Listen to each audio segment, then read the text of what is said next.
Kaixo, aste honetako adierazle ekonomiko garrantzitsuenak errepasatuko ditugu. Hau, aste ekonomia da.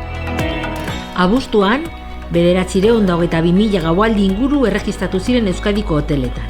Hau da, iazko hilabete berean, baino 1,2 gehiago. Zifra horrek, sektorearen une ona islatzeaz gain, abuzturako marka historikoa ezarri du. Kanpo merkataritzan ere berri onak daude.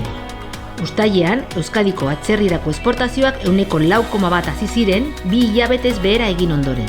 Hazkunde hau, batez ere garraio materialaren dinamismoak eta metal arrunten eta horien manufakturen susperraldiak bultzatu du. Industriaren arloan, prezioak 0,6 igo ziren urte artean uztailean. Kontsumo ondasunak nabarmendu ziren 4,5ko igoerarekin. Aldiz, energia berriro ere jaitsi zen. Oraingoan 3,3. Hurrengora arte.